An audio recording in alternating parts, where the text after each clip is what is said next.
There's a place He comes to me. Though I'm blind, He helps me see. Though I see dimly in this place, one day I'll see Him face to face. This is Kurt Kaikkonen, pastor of Calvary Chapel, Waterford, at your neighborhood church. Today on Face to Face, we'll be in the book of Matthew. So grab your Bibles and let's get started. If you want to hear this complete message in its entirety, go to yourneighborhoodchurch.com, where you can download Your Neighborhood Church app at the App Store. And so now Jesus, He starts to explain to His disciples what He actually came into the world to do as the Christ. And Jesus has alluded to this, and He's alluded to His crucifixion to them before, about His suffering and about His death and His burial, but He's never stated it this clearly of what's going to take place. Because Jesus here, He's trying to prepare them, because there's less than a year before this will all come to pass. And now you have Peter here, who's just been affirmed by Jesus of being used by God. And he's been told that he hears from God the Father, and that God the Father, He reveals things to him. And so now Peter, he thinks that he's the one, since he can hear from God, that he has the right to take Jesus aside and actually rebuke Jesus. And Peter says, "Far be it from you, Lord. This shall not happen to you." And so Peter, he thinks he has the ability to protect Jesus. But just like Peter wasn't aware when God was speaking through him, Peter's also not aware when he spoke for Satan. So this Peter, who was called a rock, now he's going to be called Satan by Jesus.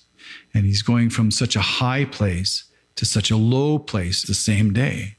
And Jesus says to Peter, "Get behind me, Satan. You are an offense to me. You are not mindful of the things of God, but the things of men." So Jesus is telling Peter here that his place is behind him. His place isn't in front of him. "Peter, you're not to lead me. You're to be behind me, following me." And that's our place too.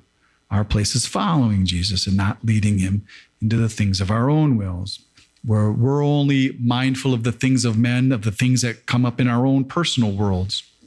And then that word that Jesus uses here for Him being an offense, it's that same word, scandalon, which actually means a stumbling block.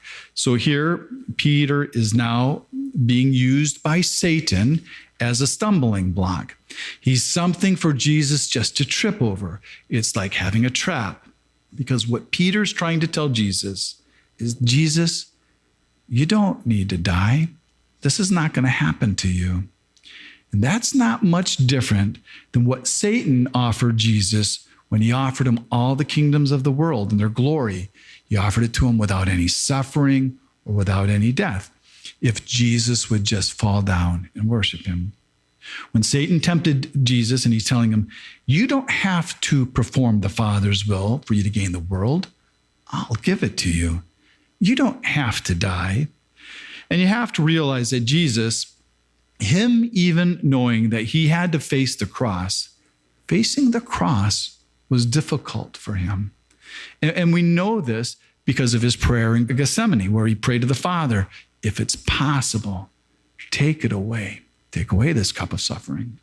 So Peter's words here is in agreement with Satan's thoughts. And that's because Peter, he wasn't believing Jesus. He was just thinking like a man. And so after this, Jesus turns to His disciples and He tells them that they're going to have to go through the same things that He is going to go through, that if they're going to follow Him, that they too will also have to take up their cross. And Jesus is telling them that they have a choice, because Jesus, He starts this statement with an if, and that's because we always have a choice. And He says, "If anyone desires to come after me." And the truth is that most people, they don't have a desire to come after Him if you have to take up a cross. And we've talked about before how everyone in the Roman Empire, they would have understood exactly what Jesus was saying, because everybody saw people carrying their crosses every day. and they would carry these crosses to the places they would actually be placed on that cross, and they would have to die on that cross. And that's where Jesus is telling us that he is going to go die on a cross. And now he's telling us, if you want to be a disciple, that's what you have to be willing to do. And I'll tell you honestly, this kind of talk scares me. I don't want to die on a cross. I have enough trouble denying myself from small things like ice cream.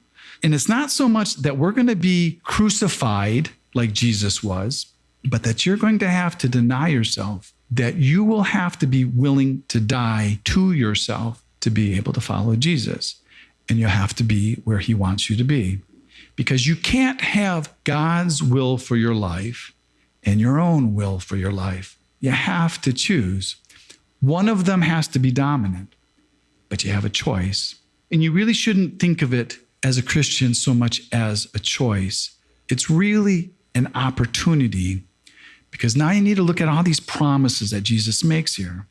And his promises are great. His promises are that you'll find life, and that this is how you will save your life, by giving it up and losing it. And then Jesus makes a statement. What does it profit a man if he gains the whole world and he loses his own soul? And what Jesus is telling us here is that a soul, and that's just one soul, is worth more than the whole world. Because Jesus, he doesn't save the world. The world will be destroyed. What Jesus saves is he saves souls. And we've all known too many people who have given their souls up for way much less than the whole world. There's people who've given their souls up for just promises that they find out later were just lies. And then you think about it, we know people that have given their souls up for drugs. And how many souls have been lost to drugs or to sex? And for sex, that's a whole lot of different categories. But just think of the poor souls that have been lost to prostitution or to gambling, where people not only lose their souls, but they lose their homes and their families. And Jesus gives us this choice because we don't have to live like this. Jesus, he has much better plans for us.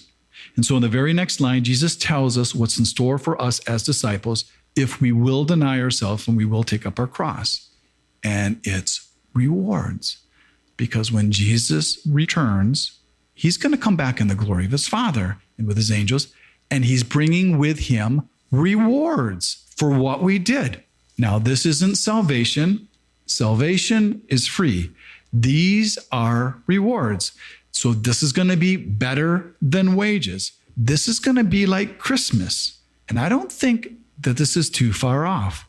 And no one will ever regret anything they've ever given up for Christ.